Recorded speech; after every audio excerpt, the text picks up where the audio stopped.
Hi guys, Dr. Berg here. Let's talk about adrenal stress and the diabetes connection. Yeah, you can get diabetes from your adrenal glands. So this goes beyond just your diet and sugar, and it has a lot to do with stress. So the main stress hormone is cortisol. Cortisol is a hormone made by these little adrenal glands. This is what it looks like. So adrenal means add on top of renal, kidney. You got two of them.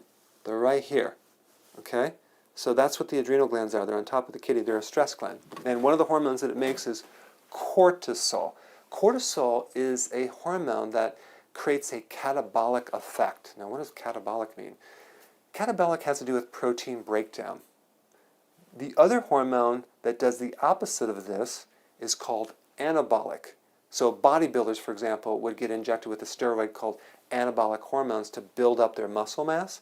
Well, catabolic does the opposite, and it breaks down your protein, making your muscles weak, flabby, and it goes after the thigh muscles and the butt muscles. So you see these people with the stick legs and a big trunk right here because it's converted to fat eventually, but first thing, this protein is converted to ammonia and carbon skeletons. Here's another word, carbon skeletons. What is that? If you ever take chemistry and look at the different orientations of the elements, you'll see these little C's in the mid part. These are carbon atoms, and basically it's like the foundation of a lot of different things. Even like the tree out there is made with carbon atoms. The plants are made with carbon atoms.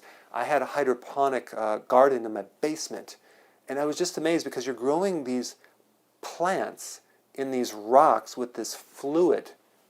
I mean, just fluid. How can this, it's like 12 by 12, this huge room filled with tomato plants. Like, where does that come from?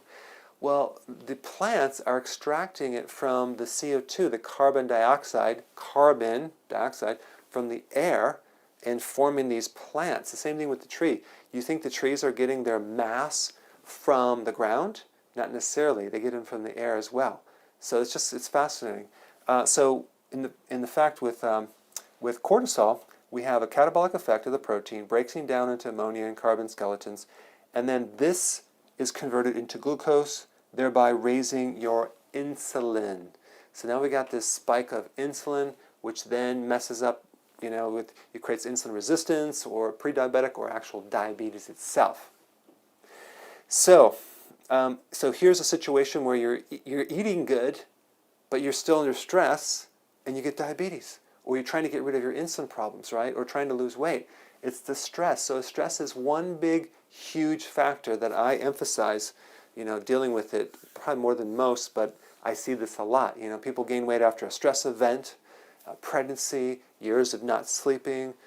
So what I'm going to do next is I'm going to create a little link down below so you can click down there to see what to do about the adrenals, okay? Hey guys, thank you so much for watching. I really appreciate it. Please click the share button below, and I will see you in the next video.